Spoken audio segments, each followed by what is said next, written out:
apparently wants more.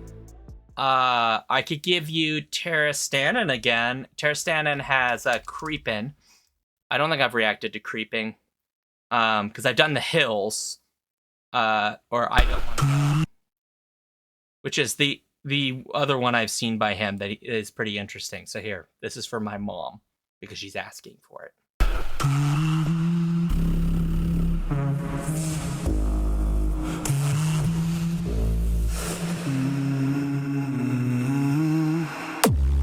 Somebody said it's all you.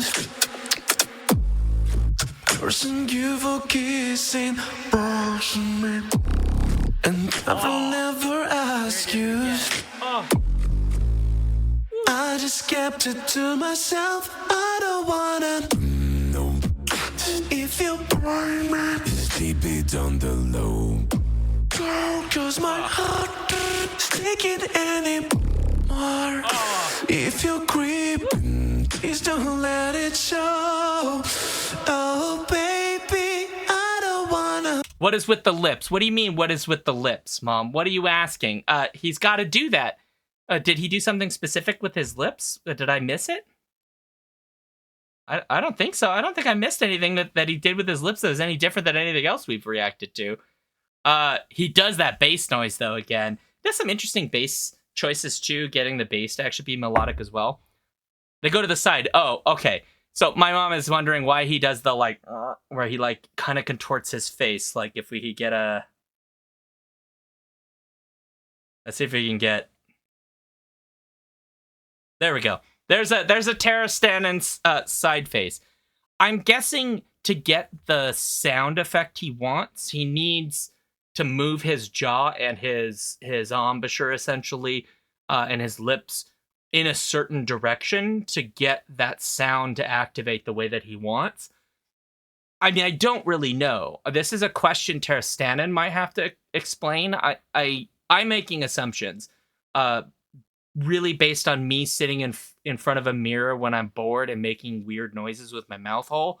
I'm not a beatboxer. I'm never going to be a beatboxer, but I just find it really fascinating. But that's my best guess, is that he can't get that noise without doing the contortion of his face.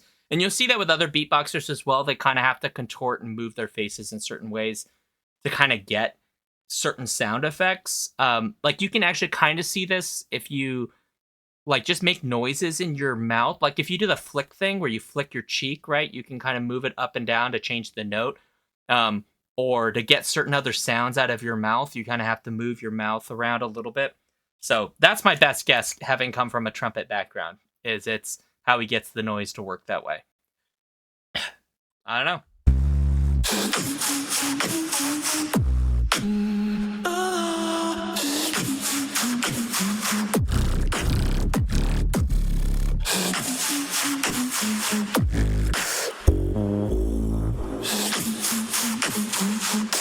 Oh yeah, think about it when I hold you. Looking in your eyes, I can't believe. And I don't need to know the truth. But baby, keep it to yourself. I don't wanna know if you burn me. Keep it on the low. Cause my heart can't take it anymore. If you're creeping, please don't let it show. Oh, baby, I don't wanna. Okay, so there's something I noticed that he's doing that I think is kind of interesting. He's obviously doing a lot of different vocal effects to kind of mimic various kind of effects you would do in a lot of EDM music or other kinds of pop music. You know, different airy sounds and shush sounds.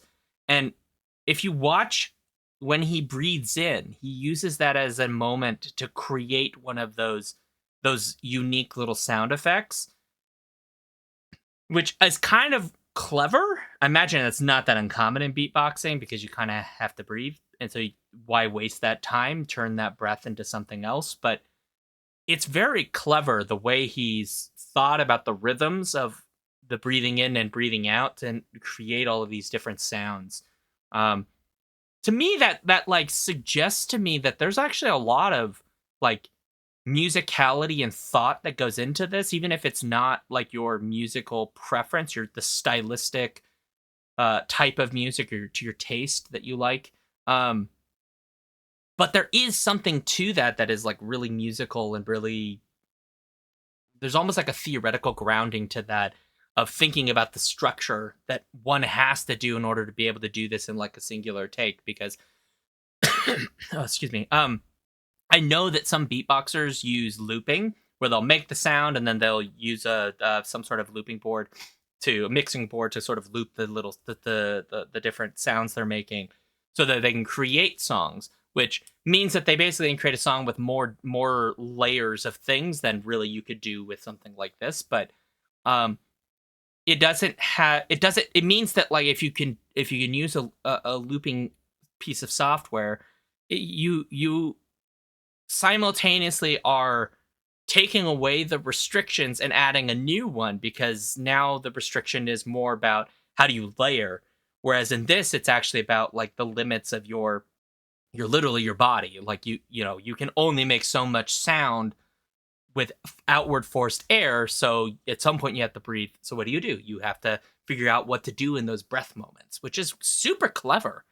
And I really think he does live streams. I think it's all in Russian, and so I may not be able to hear what's going on, but I would very much love to like have a beatboxer like just come talk to me about like, let's explain the musical theory of beatboxing, because there's something there to it. All right, there's a little bit left. Here we go.